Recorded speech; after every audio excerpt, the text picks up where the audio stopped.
Hello everyone, and welcome to my short little impressions video on the Bravely Default 2 demo. Now, while I have played Bravely Default and Bravely Second to completion, it has been a few years since I've last touched them for any meaningful amount of time, so if I bring up any mechanics from those games and it happens to be wrong, forgive me. I came away rather positive from the demo, but there are still a decent amount of things that I want to bring up that I have issues with, so this impressions video will cover the good, the bad, and the things I hope to see changed with the final release. Let's start off with talking about the good. The art style and aesthetic have maintained the jump from the 3DS to the Nintendo Switch. It is just as charming to go through the town in this demo as it was in the previous two games. The job system seems to be basically identical, and the unique costumes each character gets for each job look great. When you first hit new game, it says that the story for this demo is supposed to be separate from the main game, so I don't really know how much to comment about the main cast because who knows what they're going to be like in the main game, but I enjoyed what we got to see. They seem charming enough, and they'll probably grow on me a lot in the full release. There's also dual audio in the demo, which is a major plus and should be a standard. I personally like the English dub of this game, but anybody who wants to listen to the original Japanese dub should be able to without having to download shit off of the store or have to pay money as they've had to do with other Square Enix releases like Drakengard 3. They've kept the quality of life improvements that I love from the first two games, like being able to have times 16 battle animations and queuing up moves, so once you have your winning strategy, which happens in pretty much every JRPG once you hit endgame, you don't have to continually keep putting in the same inputs, it just plays the game for you, making grinding a hell of a lot quicker. In order to talk about the bad, I have to talk about how they changed the combat system. In Bravely Default and Bravely Second, you were able to select all of your party members' moves, and then the battle would play out. Who would actually go first would depend on stats. In this game, you go one at a time, and you don't get to see who's going to have their turn next, which I think annoyingly restricts strategy. I personally much preferred how it was in the previous two games, but if they're going to keep it like this, at least keep a bar at the top so you can see what the turn order is, like in most other JRPGs. The way random battles worked in the previous two games was similar to things like Pokemon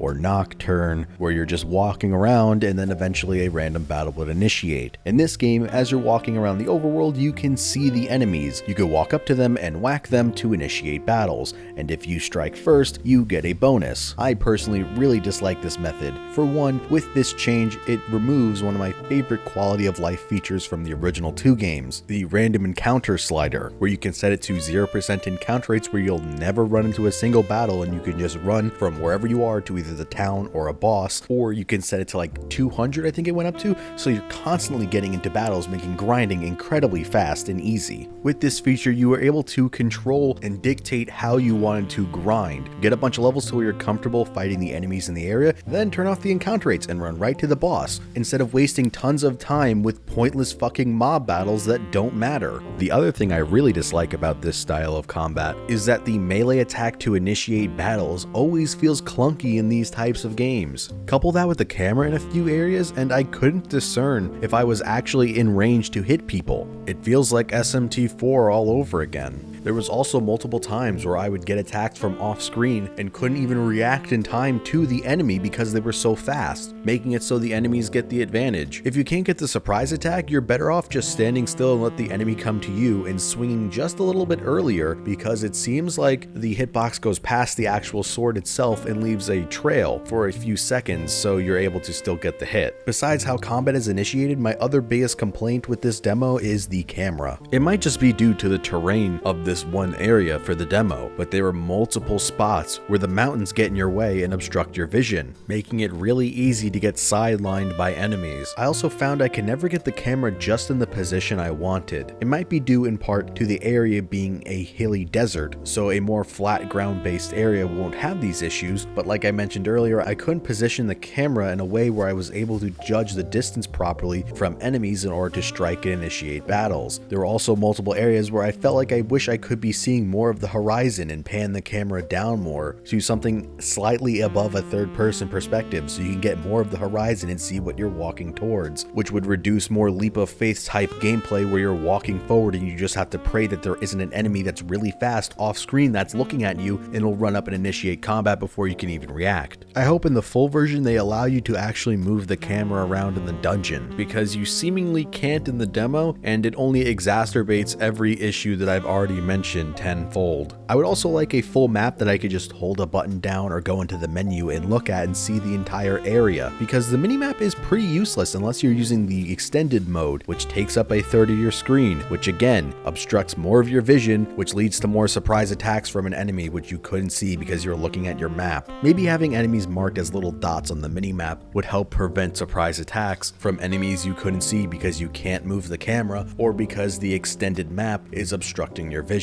Please, when we examine enemies, allow us to see their level. I know that the demo said this is supposed to be harder than the full release for a challenge, but I feel like I just don't know what level I'm supposed to be, and I'd rather not waste a lot of time grinding for a demo.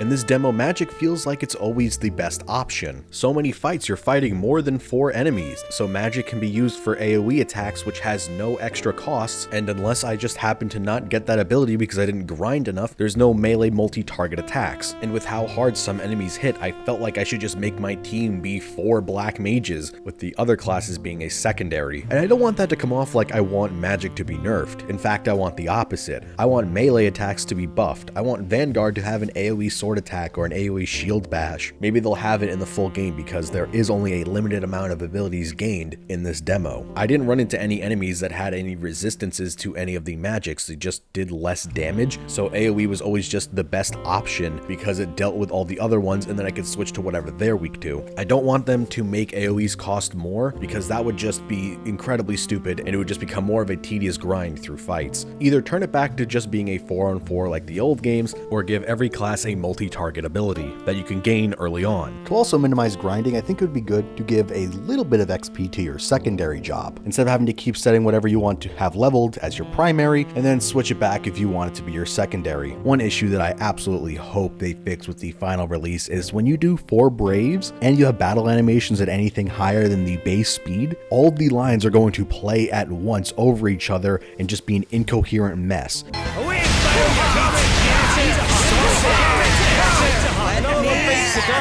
When you're using Cura and having it as an AoE when this happens, it is an absolute clusterfuck because every character is talking at once over each other 4 times. Does that feel like what's the plan? While the game is visually very pretty, the bloom is out of control in some areas, leaving characters completely blown out and overexposed where they lose all detail to them. I hope this is either toned down in the full release or it gives you an option to tone it down in the settings, because while the bloom looks good in some areas, it is actively hurting the game in others. Menus could use some work in this game. Now that they don't have the 2 screens of the 3DS, everything has to be fit onto one, and it's kind of a mess in some menus. Information is spread all over the place in some of these, where it could just be formatted way better, because your eyes are going to be focusing on one end that you could easily just miss and ignore stuff on the other. Some prompts I find are too small, especially when playing it on my big TV in docked mode, that I ended up missing them. And I think that's pretty much all I have to say about this demo. It's pretty fun. I'm definitely still looking forward to the full release. I hope they fix things and I hope they change some things. I personally would rather them go back to the old battle system of random encounters with the slider and having it limited to 4 enemies at a time. But if they don't do that, then I will still get the game and hopefully still like it. I hope you liked this short little demo impressions video and look forward to future larger releases. As always, thanks for watching and see you next time.